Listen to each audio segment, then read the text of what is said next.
नमस्कार दोस्तों, आप सभी का स्वागत है मेरे चैनल पिंकी सहरावत पर।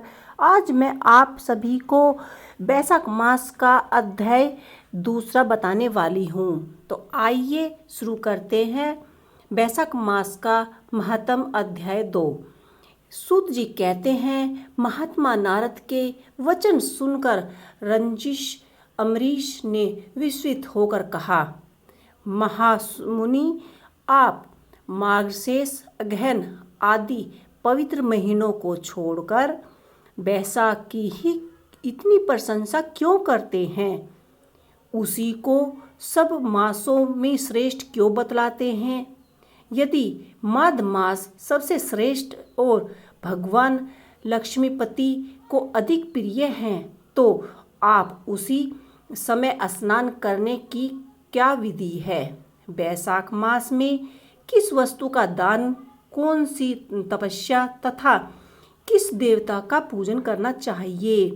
कृपया निधि, उस समय किए जाने वाले पुण्य कर्म का आप मुझे उपदेश कीजिए।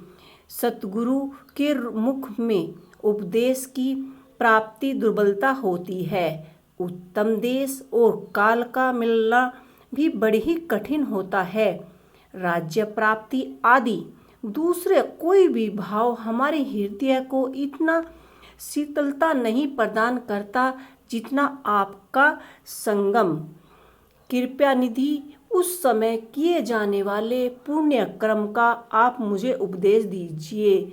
सतगुरु के मुख शीतलता नहीं प्रदान करते जितने कि आपकी कृपा का संगम। नारद जी ने कहा, राजन सुनो, मैं संसार के हित के लिए तुमसे माघ मास की विधि का वर्णन करता हूँ।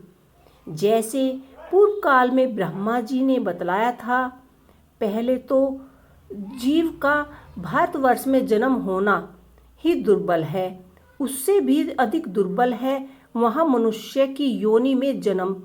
मनुष्य होने पर भी अपने अपने धर्म के पालन में प्रवृत्ति होना तो उससे भी ज़्यादा कठिन है। उससे भी अत्यंत दुर्बल है भगवान वासुदेव में भक्ति और उसके होने पर भी माघ मास में स्नान आदि का संयोग मिलना, तो आप यह सभी बहुत कठिन है। माघ मास लक्ष्मीपति को बहुत प्रिय है। माघ वैशाख मास को लेकर जो पूर्व काल स्नान दान तप करता है, उसके अनुष्ठान करता है, वो मनुष्य धन्य एवं कीर्ति है। उसके दर्शन मात्र से ही पापों की मुक्ति और पाप दूर हो जाते हैं और वे भगवत से भक्ति होकर धर्मचारण में अभिलाषा बन जाते हैं। बैसाख मास के जो एकादशी से लेकर पूर्णिमा के अंतिम दिन 5 दिन हैं, वे समूची महीने के समान महत्व रखते हैं। राजेंद्र, जिन लोगों ने बैसाख मास में भली भांति उनका उपचारों द्वारा मधु दैवत्य के मारने वाले भगवान लक्ष्मीपति का पूजन कर लिया, उन्होंने अपने जन्म का फल पा लिया। भला कौन सी ऐसी अत्यंत दुर्बल वस्तु है जो बैसाख स्नान तथा विधि पूर्वक भगवान की पूजा से नहीं प्राप्त होती, जिन्हें दान, होम, जप, तिथि में पड़ने, त्याग और संपूर्ण पापों का नाश करने वाला भगवान श्री नारायण का ध्यान नहीं किया, उन मनुष्य का जन्म इस संसार में व्यर्थ ही समझना चाहिए। जो धन के रहते हुए भी कंजूसी करता है, दान आदि किए बिना ही मर जाता है, उसका धन व्यर्थ है। राजन, उत्तम कुल में जन्म, अच्छी मृत्यु, श्रेष्ठ भोग, सुख, सादा दान करने में अधिक प्रसन्नता, उदारता तथा उत्तम धैर्य, ये सब कुछ भगवान श्री हरि विष्णु की ही कृपा है और उनकी कृपा से ही ये सब प्राप्त होता है। महात्मा नारायण ने अनुग्रह से ही मनोविच्छित सिद्धियों की प्राप्ति होती है। जो कार्तिक में, माघ में तथा माधव को प्रिय लगने वाले बैसाख मास में स्नान करके ही मधुहिंत लक्ष्मीपति दामोदर की विशेष विधि के साथ भक्तिपूर्वक पूजा करता है और अपनी शक्ति के अनुसार दान देता है, वह मनुष्य इस लोक का सुख भोग कर अंत में श्री हरि के पद को प्राप्त कर लेता है। भूत जैसे सूर्य उदय होने पर अंधकार नष्ट हो जाता है, उसी प्रकार बैसाख में प्रातः स्नान करने से अनेक जन्मों की उत्पत्ति पाप नष्ट हो जाते हैं। यह बात ब्रह्मा जी ने मुझे बताई थी। भगवान श्री हरि विष्णु ने माधव मास की महिमा का विशेष प्रचार किया है। अतः इस महीने के अनेक आने पर मनुष्य को पवित्रता करने वाली पुण्य जल से परिपूर्ण गंगा तीर्थ, नर्मदी तीर्थ, यमुना तीर्थ अथवा सरस्वती तीर्थ में सूर्योदय से पहले स्नान करके भगवान मुकुंद की पूजा करनी चाहिए। इससे इसकी तपस्या का फल भोगने के पश्चात अक्षय स्वर्ग की प्राप्ति होती है। भगवान श्री हरि नारायण अन्य रोग वृद्धि से रहित हैं। उन्हें गुरु गोविंद की आराधना करने से भगवान का पद प्राप्त होता है कि हे राजन, देव दियो देव लक्ष्मीपति पापों का नाश करने वाले हैं। उन्हें नमस्कार करके चैत्र की पूर्णिमा को इसी व्रत का आरंभ करना चाहिए।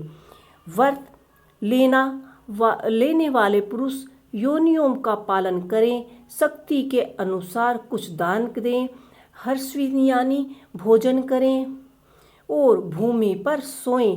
ब्रह्मचार्य व्रत में दृढ़ता पूर्वक स्थिति रखें तथा हृदय में श्री हरि भगवान विष्णु का ध्यान करते हुए कुछ आदि और तपस्याओं के द्वारा शरीर को सुखाएं।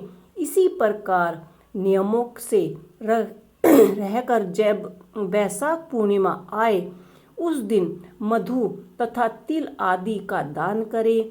श्रेष्ठ ब्राह्मणों को भक्ति पूर्वक भोजन कराएं, उन्हें दक्षिण सहित धेनु दान दें तथा बैसाख स्नान के व्रत में जो भी कुछ तुष्टि हुई है उसे पूर्णता के लिए ब्राह्मणों से प्रार्थना करें। भलीभूत जिस प्रकार लक्ष्मी जी जगदीश्वर माधव की प्रिय हैं, उसी प्रकार माधव मास भी मधुसूदन को बहुत ही प्रिय है। इसी तरह उपाय नियमों के पालन पूर्वक 12 वर्ष तक बैसाख स्नान करके अतः अंत में मधुसूदन की प्रसन्नता के लिए अपनी शक्ति के अनुसार व्रत का उद्यापन करें। और अम्बरीश पूर्व काल में ब्रह्मा जी के मुख से मैंने जो कुछ भी सुना था वह सब बैसाख मास महात्म्य तुम्हें बता दिया है। अम्बरीश ने पूछा कि मुनि, स्नान में परिश्रम तो बहुत थोड़ा है, फिर भी उनसे अत्यंत दुर्बल फल की प्राप्ति होती है। मुझे इस पर विशेष विश्राम क्यों नहीं होता? मुझे इस मोक्ष मोह क्यों हो रहा है? नारद जी कहते हैं कि हे राजन, तुम्हारा संदेह ठीक है। थोड़े से परिश्रम के द्वारा महान फल की प्राप्ति संभव सी बात है। यथापि इस पर विश्वास करो, क्योंकि यह ब्रह्मा जी की ही बताई हुई बातें हैं। धर्म की गीता सुमुख होती है, उसे समझने में बड़े बड़े पुरुषों को बड़ी कठिनाई होती है। श्री हरि शक्ति अत्यंत चिंतनीय है और उनकी कीर्ति में विद्वानों को भी मोक्ष हो जाता है। विश्वामित्र आदि क्षत्रिय थे, किंतु धर्म का अधिक अनुष्ठान करने के कारण वे ब्रह्मविद होकर प्राप्ति हो गई। अतः धर्म की गीता अत्यंत सूक्ष्म है। भूपाल, तुमने सुना ही होगा कि अम्जिला अपनी धर्मपत्नी का परित्याग करके सदा पापों के मार्ग पर ही चलता था। तथापि मृत्यु के समय उसने केवल पुत्र के स्नेहवास और नारायण कहकर पुकारा। पुत्र का चिंतन करके नारायण का नाम लिया, किंतु इतने से ही उसको अत्यंत दुर्बलता पद की प्राप्ति हुई। जैसे अनिश्चित पूर्व काल में भी यदि आग का श्राप किया जाए तो वह शरीर को ही जाता रहा है, उसी प्रकार किसी दूसरे निमित्त से भी यदि श्री गोविंद का नामोच्चारण किया जाए तो वह पाप राशि को भर्सित कर डालता है। तथा दाहित गोविंद नाम और जीव विचित्र है, जीवों की भावनाएं विचित्र है, कर्म विचित्र है तथा कर्मों की शक्तियां भी विचित्र हैं। शास्त्र में जो महान फल बताया जाता है वही कर्म महान है। फिर वह अल्प परीक्षा संध्या हो जाए या फिर परिश्रम संध्या, छोटी से छोटी वस्तु भी बड़ी से बड़ी वस्तु का नाश कर देती है। जरा सी चिंगारी से बोझ के बोझ जितने स्वाहा हो जाते हैं। जो श्री हरि कृष्ण की भक्ति करता है, अनंत जाने में भी वो हजारों हत्याओं से युक्त पापों से और चोरियों से जो पाप करता है, सब उसके हृदय से श्री हरि विष्णु भगवान उसे नष्ट कर देते हैं। विधान पुरुष आदि थोड़ा सा भी पुण्य कार्य करता है तो वह अक्षय फल देने वाला होता है। अतः माधवास में माधव की भक्ति पूर्वक आराधना करके मनुष्य अपने पापों मनोविच्छित कामनाओं की प्राप्ति कर लेता है। इसी विषय में संदेश नहीं करना चाहिए और शास्त्रों विधि से किया जाने वाला छोटे से छोटा कार्य, छोटे से छोटा कर्म उसके बड़े से बड़े पाप को धो देता है तथा उत्तम कर्म की वृद्धि होने लगती है। तो हे राजन, भाव तथा भक्ति दोनों ही अधिकतम से फल में है अधिक होता है। धर्म की गति सूक्ष्म है, वह कई प्रकार से जाना जाता है। महाराज, जो भाव से हीन है, जिसके हृदय में उत्तम भाव एवं भगवान की भक्ति नहीं है, वह अच्छे देश तथा काल में जाकर जीवन भर पवित्र गंगा जल से नहाता है और दान देता है तो वह भी कभी शुद्ध नहीं हो सकता। ऐसे में मेरा विचार है, अतः अपने हृदय को कमल में शुद्ध भाव की स्थापना करने के लिए वैशाख मास में प्रातः स्नान करने वाले को जो भी विशुद्ध परिचित पुरुष भक्ति पूर्वक भगवान लक्ष्मीपति की पूजा करते हैं, उसके पुण्य का वर्णन करने की शक्ति मुझ में नहीं है। अतः भूपाल, तुम वैशाख मास के फल के विषय में विश्राम करो। छोटा शुभ कार्य भी सैकड़ों पापों कर्म का नाश करने वाला होता है।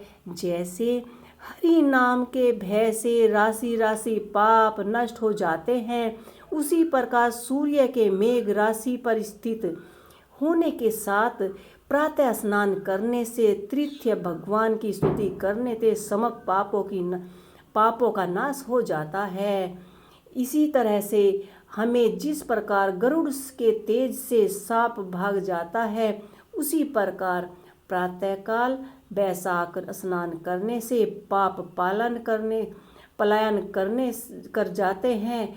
यह निश्चय बात है। जो मनुष्य मेघ राशि के सूर्य में गंगा या नर्मदा के जल में नहाकर 1, 2 या तीनों समय भक्ति पूर्वक पाप मोचनी नामक स्रोत का पाठ करता है, वह सब पापों से मुक्त हो जाता है और परम पदि को प्राप्त कर लेता है।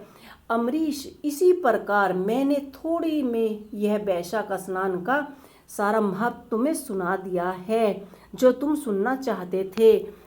दूसरा अध्याय हमारा यहीं समाप्त होता है।